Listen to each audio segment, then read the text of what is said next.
Hi hello నమస్తే welcome to Anantha TV.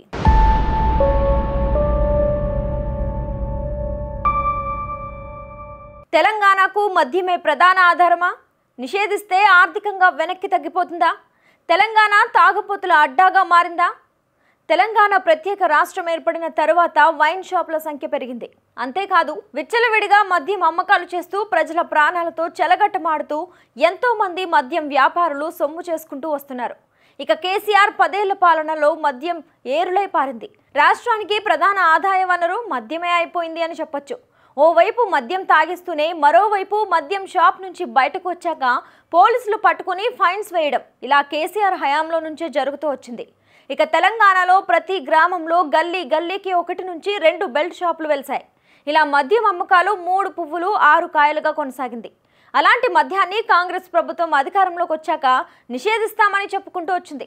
మరి కాంగ్రెస్ అధికారంలోకి వచ్చాక మద్యపాన నిషేధంపై ఫోకస్ పెట్టిన దాఖలే లేవు. కేసీఆర్ హయాంలో ఎలా అయితే మద్యం ఏరులై పారిందో ఇప్పుడు కూడా ఆ విధంగానే మద్యం అమ్మకాలు జరుగుతున్నాయి. తెలంగాణ రాష్ట్రంలో మద్యం రేట్లు ఎంత పెరిగినా కానీ తాగేవారి సంఖ్య మాత్రం తగ్గడం లేదు. ఇలా ప్రతి ఏటా ఎంతో మంది మద్యానికి బానిసై అనేక రోగాల బారిన పడుతున్నారు. ముఖ్యంగా మైనర్ పిల్లలు కూడా మద్యానికి బానిసవుతున్నారు. నిబంధనలు మొత్తం వైన్స్ యజమానులు గాలికి వదిలేసి బెల్ట్ షాపులకు అత్యధిక మద్యాన్ని అందించడంతో మైనర్స్ కు కూడా మద్యం అందుబాటులోకి వస్తుంది. దీంతో వారు కూడా తాగుడుకు అలవాటు పడి వారి జీవితాలని చేతులారా పాడు చేసుకుంటున్నారు. ఇక ఆంధ్రప్రదేశ్ రాష్ట్రంలో కొత్త మద్యం పాలసీ తీసుకొచ్చారు. దీనివల్ల పేద ప్రజలకు కాస్త మేలు జరుగుతుంది కావచ్చు, కానీ వారి ఆరోగ్యం విషయంలో మాత్రం కీడు జరుగుతుందని చెప్పొచ్చు. ఇంతకు ముందు లిమిట్లో తాగేవారు ఇప్పుడు అదే డబ్బులతో లిమిట్లెస్గా తాగుతారు. దీనివల్ల వారికి సేవ్ అయ్యేది 100 అయితే ఆసుపత్రికి వెళ్తే ఖర్చు అయ్యేది 1000 అని చెప్పొచ్చు. ఇలా మద్యం రేట్లు తగ్గిస్తే తప్పక తాగుబోతులు పెరుగుతారని కొంతమంది విశ్లేషకులు అంటున్నారు. ఏపీ పాలసీని తెలంగాణలో కూడా తీసుకురావాలని మందుబాబులు గుసగుసలు పెట్టుకుంటున్నారు.